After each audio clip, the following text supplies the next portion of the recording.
Good people, good people, good people. We are now 5 weeks deep. You're ready to talk about week 6 of the NFL season. It was just preseason. But you know what? It's still a good time. Now, all of us didn't have a good time this week. But spit happens. When it does, you just have to swallow. But pause on that too. But games happen. Some teams won, some teams lost. So that's going to have a little bit of an effect on power rankings, which we're going to talk about.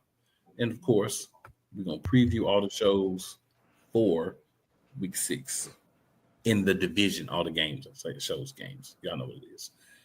So it's your boy, Cool McCain. With me on this side, my man, Scrub Zero, repping them Giants. Y'all can't talk about he got Saquon stuff and you're a fake Eagles fan now. You know what I'm saying? There's straight Giants. So y'all can leave that man alone with that. And over here, my cousin from another auntie, Couch Coach. What's going on, fellas? What's going on? Man, you know, I missed a week. I'm back. I'm off the injury report. Let's go. I'm just trying to be easy like Sunday morning. Or like my man Stu Scott would say, cool in the other side of the pillow. That's all. But you know, it's hard to be like that when your team go out there and do some things that happened to the Eagles last week. We're going to get to that. But before we get there, I'm sure there was a couple of other games that on the schedule on NFL.com. This is not me going off of NFL.com, y'all. The first divisional game that we're going to discuss is one that Scrubs is not going to be probably too pleased about. The 1-4 Giants and Scrub, of course, missed the week they won. Of course, that's the week he will see. Because that's how the universe try to do you. It's just wrong. But the 1-4 Giants with a 14-26 loss in the Superdome in New Orleans to the Saints. Scrub, I think these things just let you go ahead and rip the Band-Aid off. Talk to us about Giants Saints game. I want people to understand one thing. Giants go down to that Superdome. Something wild always goes on down there with them. And they've won a lot more games. They've lost a lot more games than they've won. I think the most notable game being that 52-49 game with Drew Brees and Eli Manning. But, you know, Giants get an early lead. I think 14-3. And then, you know, some missed throws. He missed, the rookie Mr. Flea Flicker underthrew it, was late. Yeah. I know Slayton could have came back on it, but I don't expect that from Slayton because Slayton ain't never been that kind of guy. I'm done expecting things from players who ain't showed that prior. So I knew what Slayton was. Your quarterback got to be better. Then the fumble started happening because after the Saints got the big play the other way because Dane Melton has no speed whatsoever. And they got back into it 10-14. Just fumbles. I'm like both rookies fumbled, Scatterboo and Dart. Dart ain't no one touched him. Dropped the ball. I can't do nothing with that. Slayton did it right now. Yep. Then Slayton, you know, this is why I didn't want him back in the Giants because I'm like, I know how this story gonna go. Yeah, we've maxed out on him. He's maxed out on us. We maxed out on him. Why is he still on this team? I don't know. But they decided to hold on to him. What happens? Fumble. And he got hurt during the game. So ain't that fun? And then third quarter, Scatterboo fumbles. That gets returned for a touchdown. That pushed the lead to 26-14. That was game over. I mean, and then Dart had 2 more picks, had 2 more turnovers. Those were picks. Those came later. They trying to make something happen. Listen, I'm not surprised the Giants lost. I'm not surprised the craziness happened in New Orleans once again. But I'm tired of this team being an embarrassment to the game of football. This is what I got to talk about every dang all week with this goofy team and these silly players making unnecessary mistakes. So, yeah, that's more or less what went down. Feel like you're holding back, man. Yeah, because I use some stronger language, but we a little more fair over here, so I'm gonna leave. I see, man. Kudos, sir. Kudos. Yes. Kudos on that for sure. All right, Coach, you have any thoughts on the Giants game?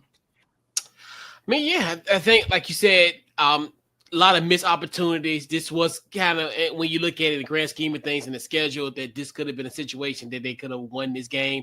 Obviously, coming off the heels of that Chargers win, but it's just couldn't get it done. And I think that's another thing too, where I think this will be kind of one of those losses that you'll sit back and be like, damn, we really could have had this opportunity to win this game. Yeah, I mean, I agree with you 100%. I really felt like that they were going to be able to handle the Saints, because I look at the Saints and I look at that's, to me, probably the worst team in the league with Spencer Rattler as their quarterback. The issues at wide receiver, Kamara's older. You know, I'm like, this team, they're able to beat anybody, but they're more than likely to lose just because of the constitution of the team. But to Scrub's point, he says the team is goofy. He says you don't trust them, and you know they're not doing anything to make him look stupid. Let's just say that. Yeah. So, this is one of the losses I think that they really look at the Giants and say, "This is some bullspit. This is a game we should have won." Like, you know, you have games you lose, you're like, you know, okay, right, here's what it is. And you have games that you lose that you be like, really? This is one of those, really. But you got a rookie quarterback, rookie running back, right? So you got some guys that still are going to make rookie mistakes. Second start for Dart, you know, Scatterboo still, you know, in the first handful of games being played in. So it's tough to gauge this team right now. But if I'm Scrub, I understand why he feels the way he feels, because in his mind it's like, yo, doesn't matter who's here. It's been happening. It's going to continue to happen until something major changes. So I get it. But I think a squandered opportunity for the Giants for sure. All right. The next game on the docket, guys. The 2-1 Dallas Cowboys. Yes, you heard me right. 2-1. Go to MetLife Stadium, and they beat the Jets, who are taking over as one of the worst teams in the league. They are, instead of being undefeated, they are defeated. They have no wins and 5 losses. So they have a reverse undefeated. They're defeated. I feel like, for me, a lot of Dallas Cowboy chest pumping and trash talking, especially to Eagles fans and Giants fans, when you beat the Jets. They're still an NFL franchise. I get it. I'm not saying it's not, but they're not a very good one. They haven't been for a while.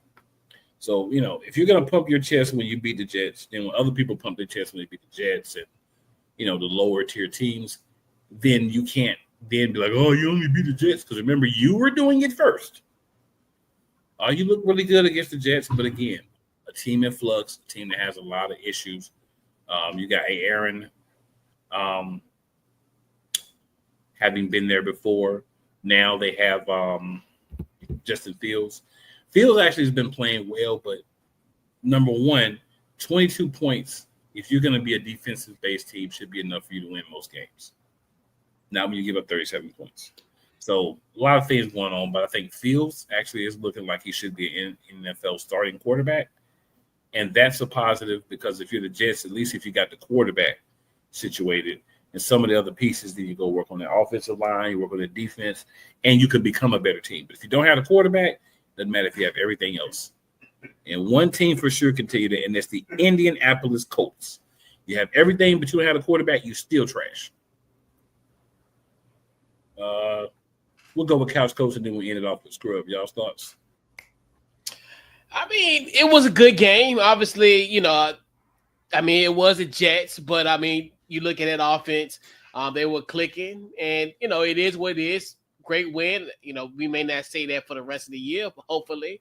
But I mean, good win. GP did his thing, and you know, we'll see them in 2 weeks. So good luck. Did he say it may not happen again this season? We hoping.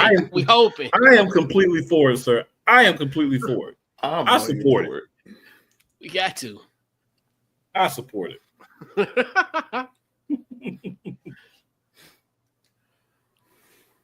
Man, I want to say shout out to the teams No Life Stadium. Yes, I said exactly like that. No Life Stadium. Because these teams they both sorry, man. The Justin Fields would be doing better if some of this play calling was better. Because honestly, I'm like, oh, y'all not helping him out enough. He's having to bail y'all out. And he can't do it because a lot of this team's got issues. The defense, I knew they wouldn't be as good as years past. I didn't think it would be this bad, though. I ain't gonna lie. I just didn't think it would be this bad. So I think we can all agree it wasn't the coach's fault. Oh, the last coach? Oh, yes, it was. Oh, you talking about Eric Glenn? Nah, Eric Glenn's stuck with it. No. I'm talking about my man that McCarthy Saleh? was a scapegoat. Oh, Saleh? Saleh? Oh. Yeah. Oh, Maybe no. He was a bad head coach. That still ain't changed. He had a defense playing better than his play since he left with the same dudes. But he's a good defensive coordinator. But you can be a good defensive coordinator, not a good head coach. He's a trash head coach. Yeah, but but the Cowboys did what they were supposed to. I mean, you know, you exploded for 40 against the Packers, and then you go against the bad defense. They got 37 more, which they did what they're supposed to do. I give them credit for that. I won't take that away. Dak's playing well. You got Javonte Williams running the ball. But the question is, how are they going to do against a better defense? The team, I think the Packers let some of that get away from them more than Dak made some plays, but I think that was more of the Packers letting that game get away in a way they shouldn't let it. They shouldn't have let it. But we'll see. I mean, I think the Cowboys.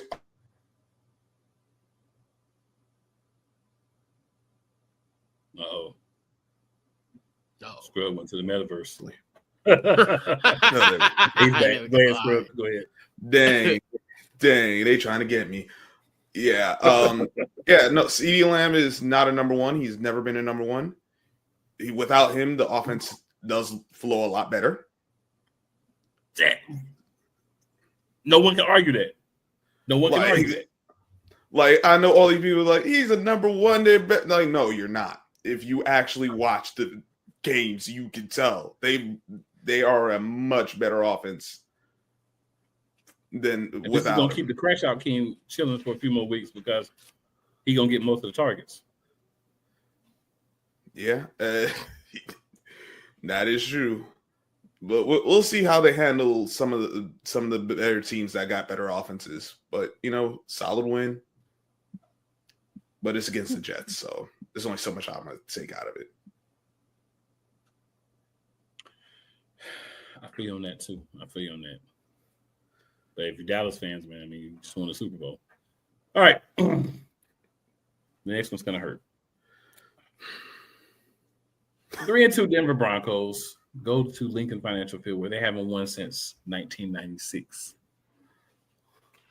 And they proceed to do what, honestly, a couple other teams could have done, and that's beat the Eagles and drop us to 4-1. I think the thing up until now has been, they might not play the best, but we won. It's always, but we won. Well, we played like garbage again for half the game. Decided to have a decent first and third quarter and forget how to play football in the second and fourth. And guess what? Can't say we still won the game because we did not win the game. For me, Denver did exactly what they're supposed to do. You kept giving them opportunities. You kept the defense.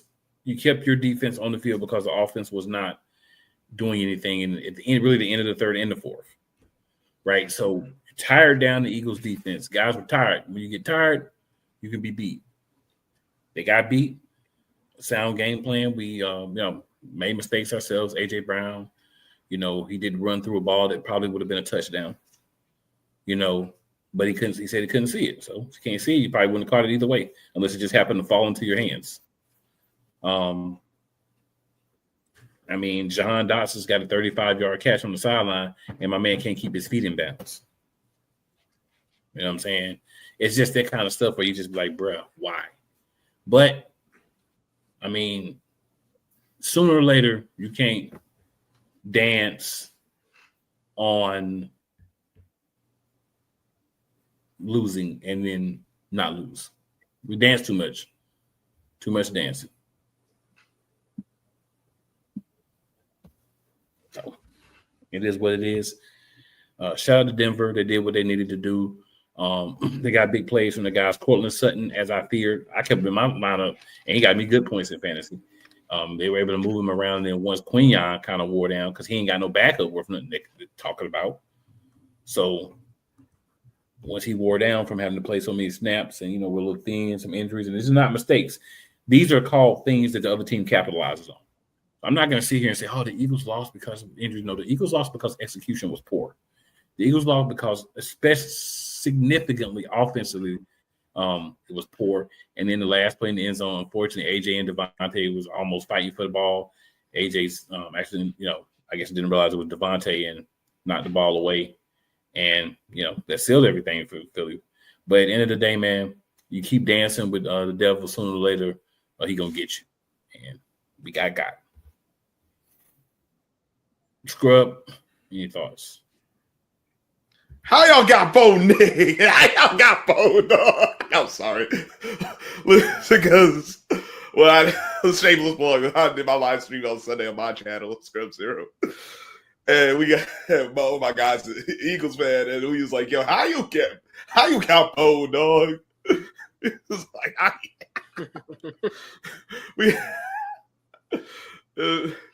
to your point, like, y'all didn't execute like you said.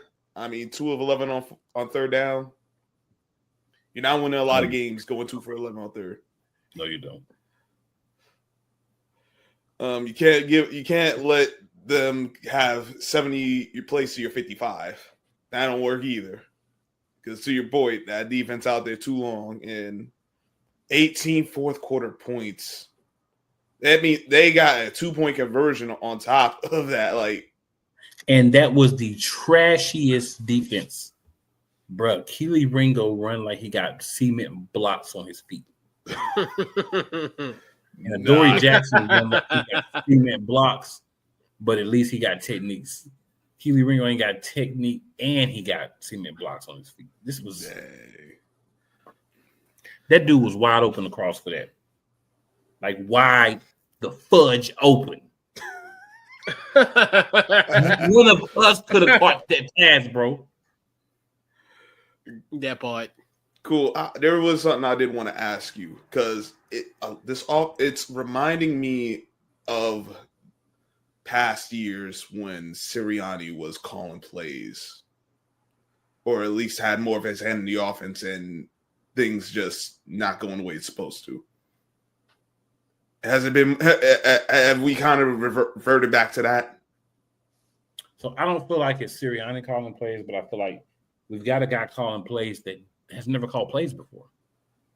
Okay. Every year we have a new OC. Right. So it's always that process of that OC filling out a team and understanding things and understanding how to utilize all the weapons.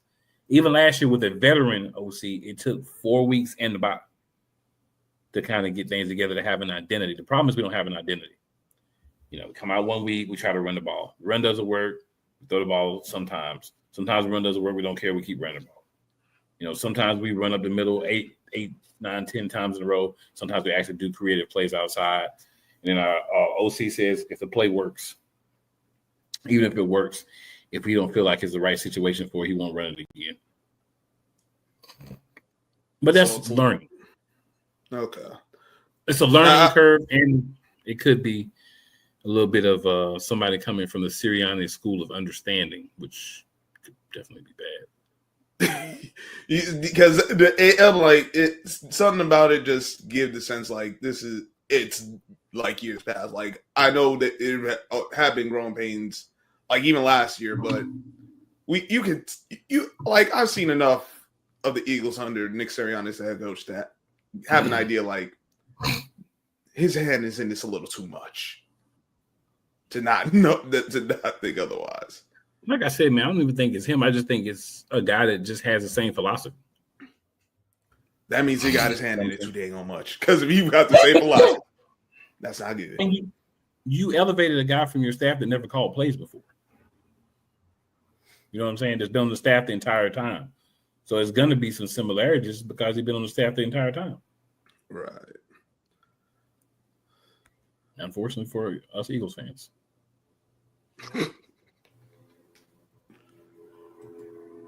Yeah, that's all I got on that. I ain't mentioned no words. Couch coach. Yeah, man. I'm still in shock. I mean, obviously, which guys? Obviously, I think with Broncos was 3-0, and then y'all went on what I call a 17-0 run, and then that fourth quarter. I mean, I'm shocked. Like I was shocked of the outcome of it. But I mean, it's just one of those where you gonna have those type of games, and I think this might be the best thing for the Eagles. Quiet as kept. Obviously, with the turmoil that's going on, now it can be addressed because winning is, like we always say, winning is the best deodorant. It covers up a lot of funk, and sometimes there's some funk going on with this Philadelphia Eagles team, and a loss can help that. So just bump in the road, and it is what it is. That's a good point. All right, and then lastly, we have the Washington Commanders back-to-back weeks, along with the New York Football Giants last week, taking a chunk out of the previously undefeated Los Angeles Chargers. Now are 3-2. Couch coach, talk to us. Well, if you are under the age of 39, this is the first victory that you ever seen that the Washington Redskins / Commanders went to Southern California to get the dub. Obviously, to the date, what was it? September 21st, 1986, our first ever win against the Chargers on the road when they were the San Diego Superchargers. What a win. Obviously, the return of Jaden Daniels. Obviously, if you looked at it, the first quarter, it almost kind of was like a microcosm of kind of how the Atlanta game was. They jumped off to a 10-0 lead. You've seen a lot of plays. I know one Frankie Louvu tackle that he didn't wrap up, and I'm like, man, this is really Atlanta all over again. But in true San Diego, Los Angeles Charger, happens. Obviously, in the second quarter, that Quentin Johnston fumble helped the momentum that prompted the rookie of the week in Ja'Cory Krosky Merritt, aka Bill. Did another play that made the deficit down to 7-10. But I think the key play in this game was when the Chargers were pretty much when we were punting to the Chargers and they had a punt return for a touchdown, but it got called back because they roughed my guy. The original number 5, Tress Way, and then that helped us get the ball back. And then obviously we marched down the field, got a field goal, made it tied 10-10. And then in the second half, we just dominated this game. The Chargers had a shot in the end zone, and the Michigan man, Mike Sandstrom, makes that play. And then we marched down the field, and then we put the cherry on top on a 99-yard drive. I think we haven't had a 99-yard drive since like 2020. It's been a while since we had a 99-yard touchdown drive and put the backbreaker to win this game. And man, we needed that win because that's one thing. That's a season-changing type of win for this team because they could have failed to 2-3, and so. Great win. If you are under the age of 39, you've seen history.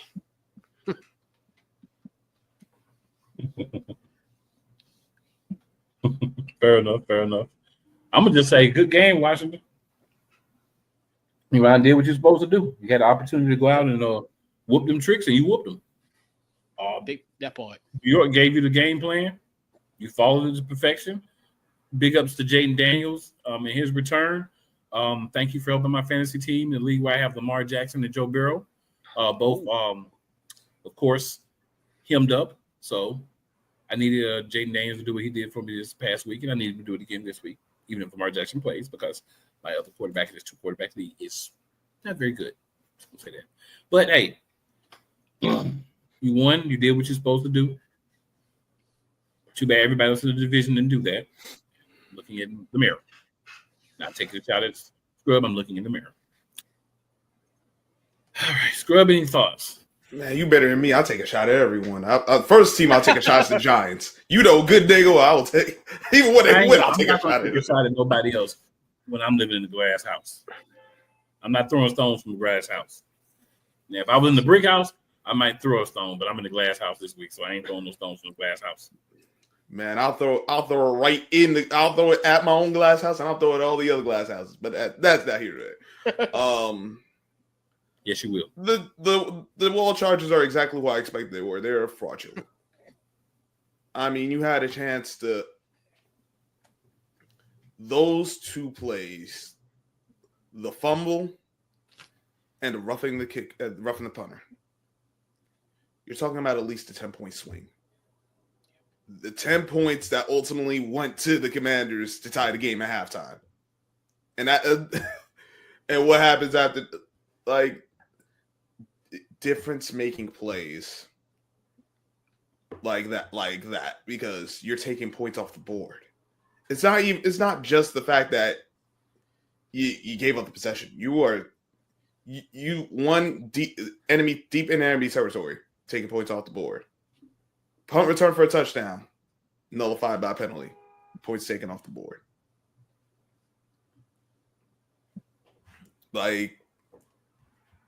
Even with all these rules to help the offense, points are too much of a premium to have those kind of mistakes. Washington did what they were supposed to. Jaden Daniels, He does a good job of managing the game. He does a great job of managing the game. They got your man JCM getting those runs and getting over 100 yards. That helps out. Listen, I'm not surprised with Washington. They did what they're supposed to. This is a good win for them. But to the Chargers, this is why I always had my head scratching, why is everyone writing off the Chiefs? The Chargers, they said Chargers and the Broncos. I'm like, bro, we know the Chargers are fool's gold. And the Broncos got Bo Nix. And we know, there's no reason to have full trust in him, because we've seen good, but we also seen bad. So, I can't take the Chargers seriously. I never could, and until proven otherwise, I'm not going to. But good job, Commanders. They're better than everyone else in the division. Thank you. That dude said thank you.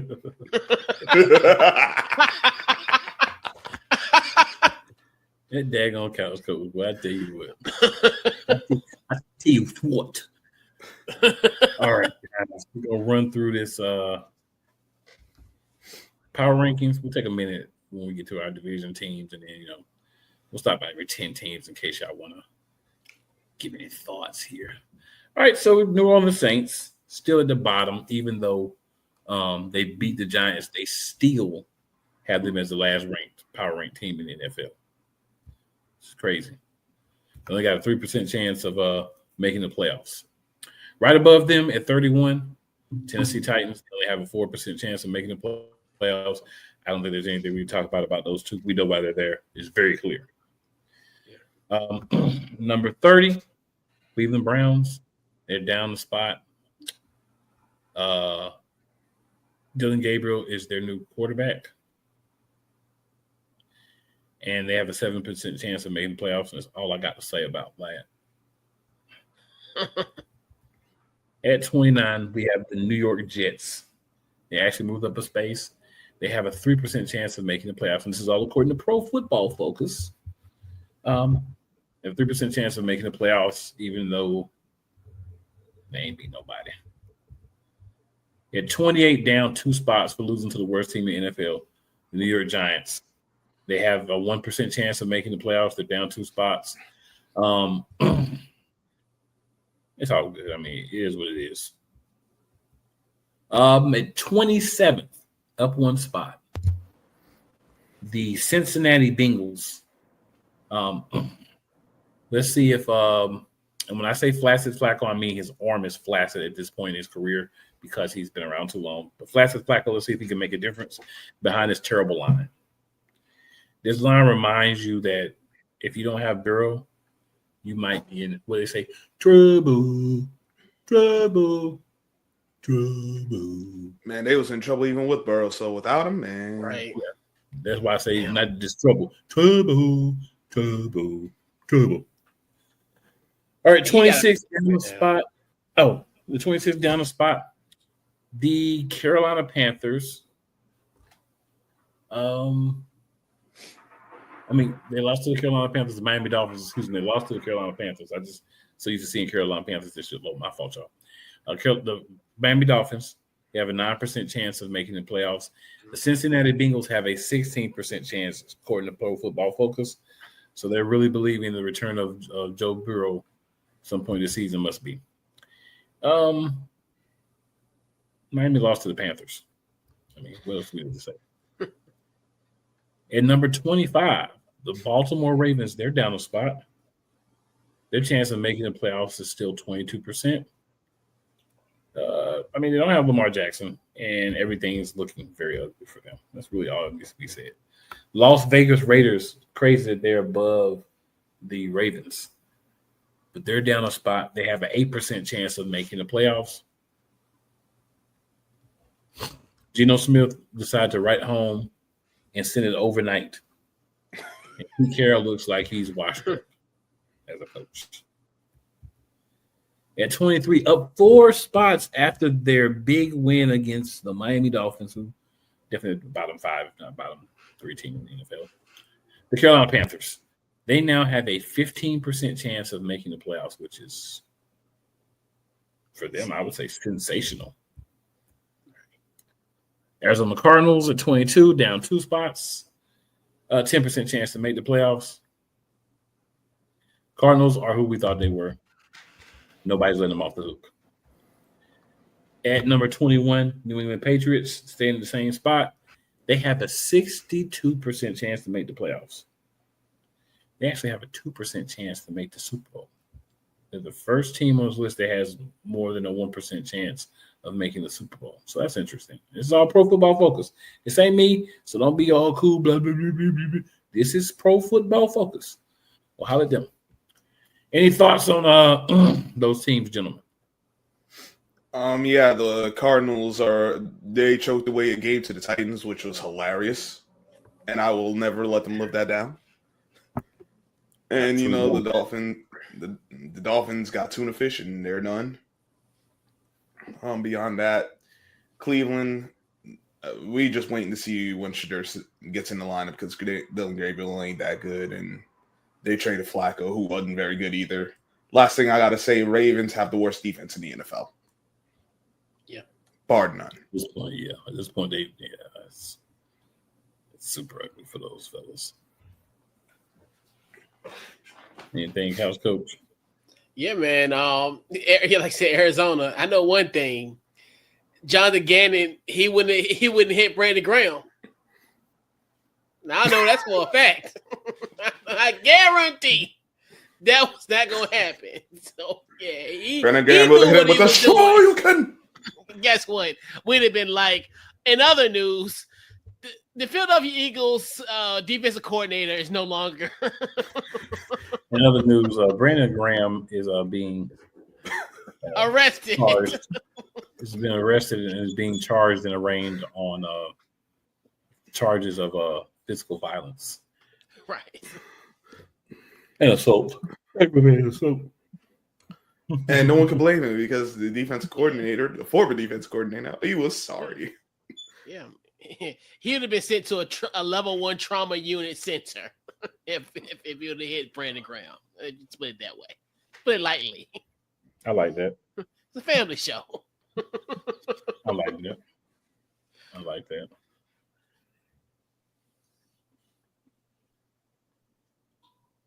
All right. So let's go this next 10 here. Number 20 up 2 spots. We've got the Dallas Cowboys, 17% chance to make the playoffs. Number 19, staying put, the Chicago Bears. They have a 21% chance to make the playoffs. Now, all these teams have a 1 or less than 1% chance to make the Super Bowl. That's why I'm not even talking about that. We're only going to talk about it if it's over 1%. All right, Atlanta Falcons at number 18, no change. A 39% chance to make the playoffs. 17, Pittsburgh Steelers dropped 2 spots. They have a 78% chance of making the playoffs, and they have a 4% chance of making the Super Bowl. So that's a little interesting. San Francisco 49ers at 16, they're down 8 spots. They have a 75% chance to make the playoffs and a 3% chance to make the Super Bowl. At 15, the Indianapolis Colts have moved up a spot. They have a 72% chance of making the playoffs and a 4% chance of making the Super Bowl with Daniel freaking Jones. And I told people before the season started, Indiana Jones was going to be solid and good in this offense, and they had a defense and everything else around them. People was looking at me like I was crazy. I don't understand that sometimes cool know what you're talking about. They also have a 4% chance of making the Super Bowl. All right, at 14, down 1 spot, the Jacksonville Jaguars. I just cannot call them Jaguars. They look like Jaguars to me. Chance of making the playoffs, 78%, and they have a 4% chance of making the Super Bowl. They did beat the Chiefs, so you always get some props when you beat the Chiefs.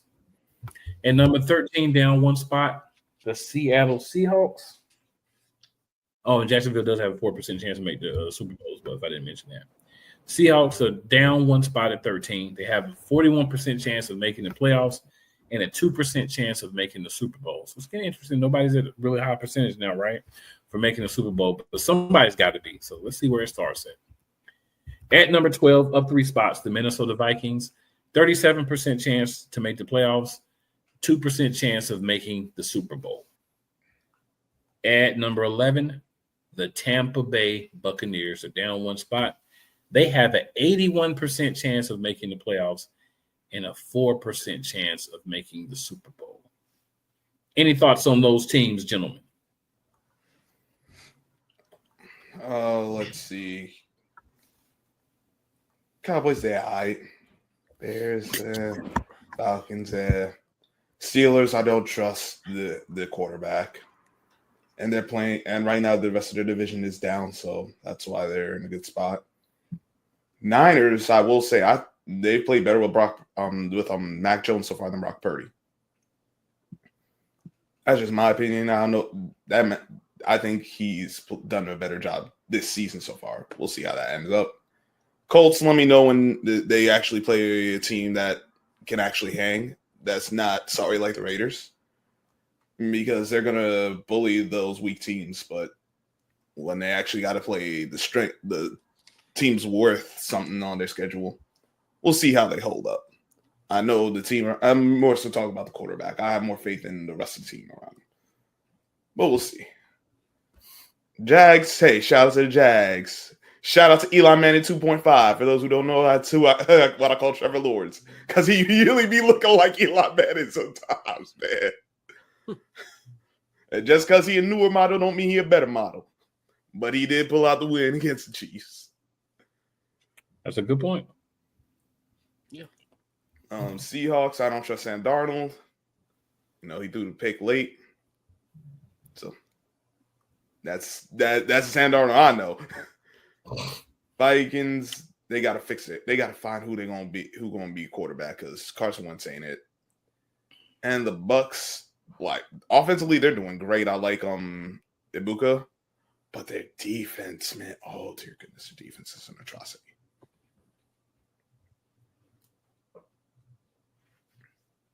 How's coach?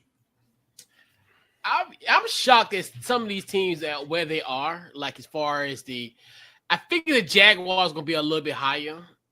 Obviously, I think with the win over Kansas City, even though Kansas City is 2-3, they had some good wins so far this season. The Colts, like you said, I do understand like the whole Colts situation because hey, they really haven't played anybody, but they have played some great football. They have played to their schedule, so it's kind of one of the things where I definitely thought they were going to be a little higher, but those are only kind of two that kind of stood out to me as far as the top. Before we get to the top 10, I definitely thought these teams would be kind of top 10 potential teams.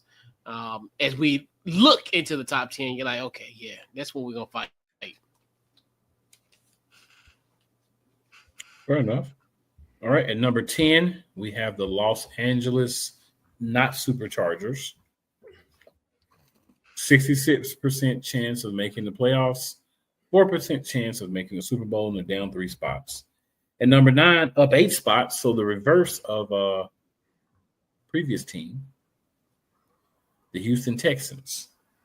They have a 48% chance of making the playoffs and a 3% chance of making the Super Bowl.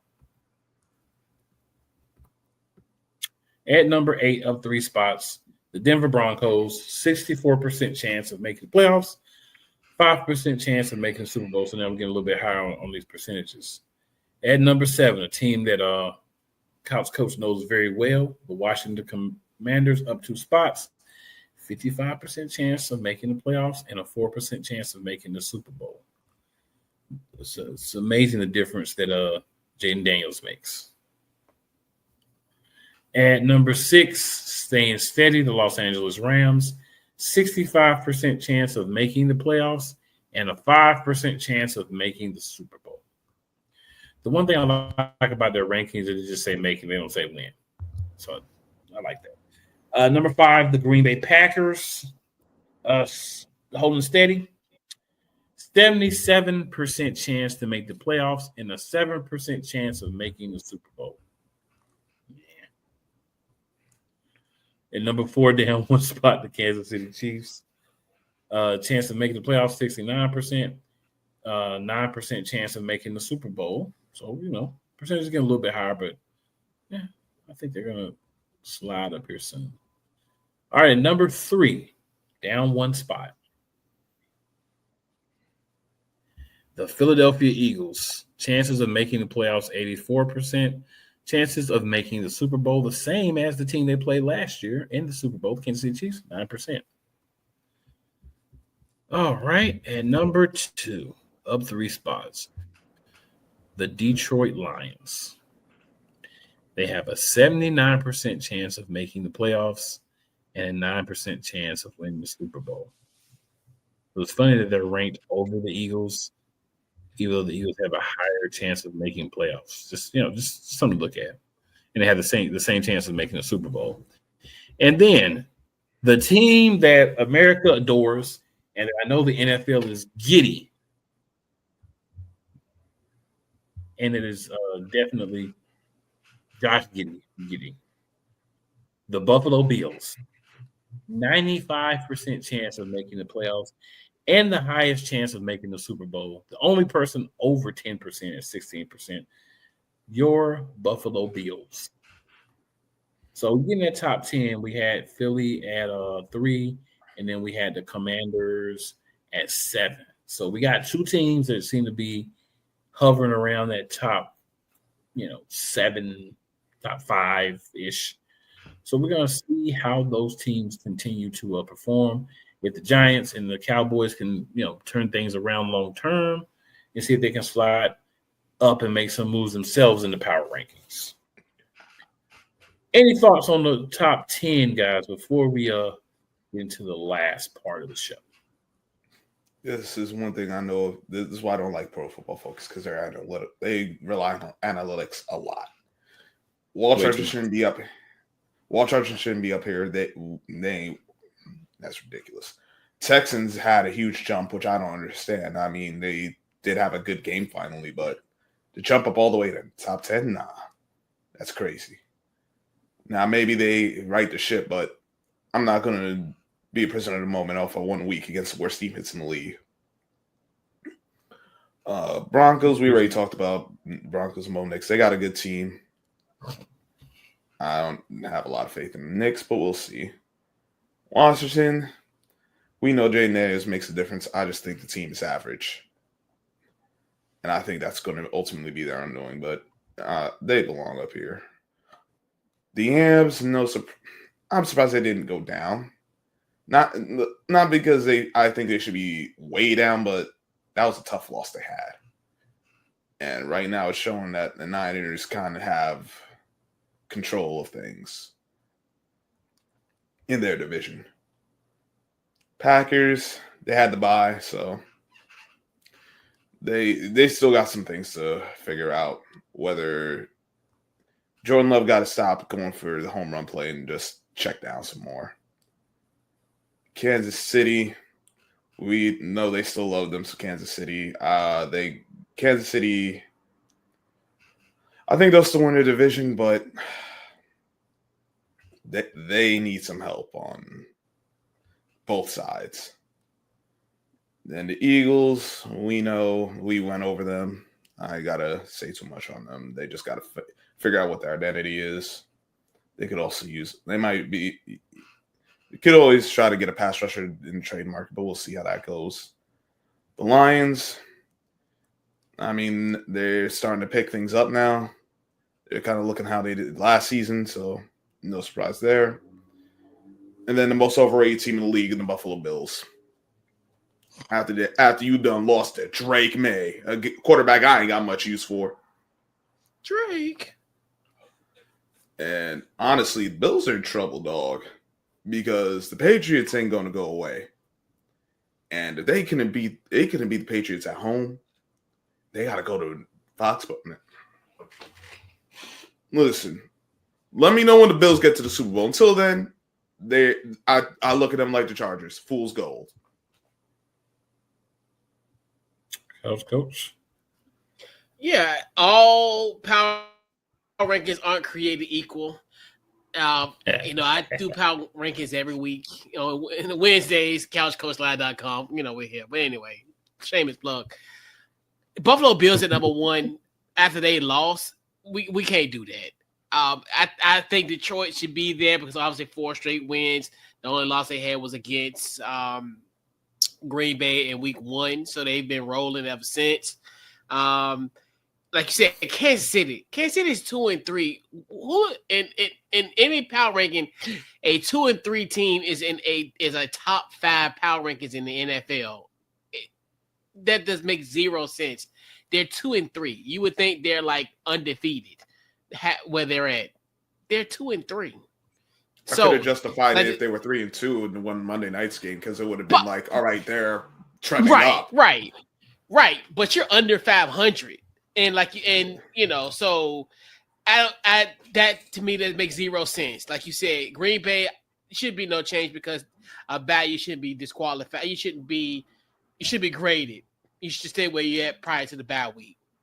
The Rams, like you said, lost to the San Francisco 49ers. That's interesting game last Thursday.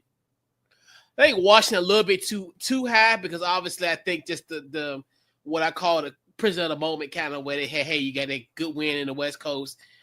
I'm kind of like put them in the top 10 after a few wins. Obviously, if they can take care of business on Monday, heading into the Dallas week next week, yeah, you kind of 2 solid consecutive wins. I'm cool with that. Denver, it is what it is. But Houston, they got 2 solid wins, but it was against Indianapolis. They blanked them, and then they beat the Ravens, which anybody can beat the Ravens at this point because of just everything that's going on, and obviously with the Ravens with so much injuries on the defense, and then now they're relying with a NFC Beast quasi legend in Cooper Rush. So Don't do that, couch. Hey, we gotta. Hey, this is quasi legend. LSU. Nah, because LSU was trying to use Cooper Rush to get Dak out the paint. We saw how well that worked or didn't work. Right, but you know how they loved them Cooper Rush, didn't they? Mm-hmm. But I just I always like take a little dig on Cooper Rush. But yeah, like you said, it's everything else made sense until like the top 10. Because I kept on saying like there's a lot of teams that I had in that 10 to 20 range as top 10 teams. And I'm like, so it's interesting. Like you said, it's really analytic heavy. And I hate when people rely, not us, but just in general. I say people like, I remember somebody's like arguing me up and down about a PFF grade. I'm like, you know what? I don't care about a PFF grade. That's just for stat geeks and whatever. Like, I see what I see. It is what it is. I'm not trying to get too analytical with it. And it's just like, yeah, he's 5 for 8 on Z routes. Whoop-de-doo. Who cares? We do not care.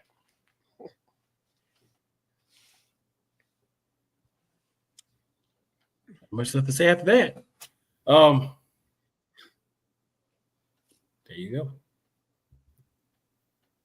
So we're gonna move on and we're gonna get to the picks. Now, y'all know Thursday night football will not have happened when we record. It will be about to happen. So we are going to be picking that as well. All right. Thursday night football. 8:15 p.m. Prime Video. Philadelphia Eagles at 401 at the most dangerous stadium to play, MetLife, to play the 1-4 Giants. You can look at me. You should be able to tell who I'm going with, but just in case you need me to say it, Philadelphia Eagles. Scrub, who you got? Don't trust Little Blue. Prime time, Thursday night game, and against the Eagles, after coming off a loss, I got Philly easy. I hope you're right. Couch Coach, who you got? Well, I'm going to play a little reverse psychology. If you have watched this show throughout this year, I picked against a certain team, but guess what? I'm going to pick them to win this week, so I won't be the lone wolf this week. So give me the Eagles.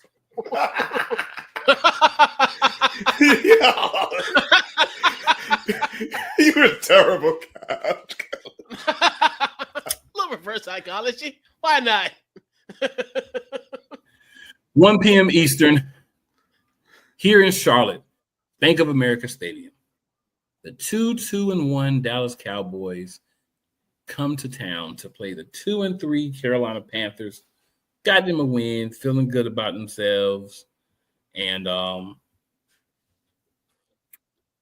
you know what? I have to go with the Panthers. I think the Panthers are going to beat the Cowboys. It's going to be a shot, but I think Rico Dowdle has another 125, 150 game. He's motivated. The team has been hearing a lot of disrespect from their own fan base and everybody else, and I just think it's going to be a week where they say, you know what, we ain't playing no games. We came to play. There's a price to pay, and the price is going to be paid by the Dallas Cowboys. So I'm going to go Panthers. Couch Coach, who you got? Obviously, I got to look ahead. I don't want this team. I don't want to go into their house after a loss. So I'm going to get the Arlington football team a win, and Jerry going to flick somebody off in Charlotte. Run it up. Scrub, who do you have? Who are you and what have you done with Cool? You picking up. You picking up. Hometown. It's in the crib, in the backyard. This ain't the Twilight Zone. I think they're gonna upset them.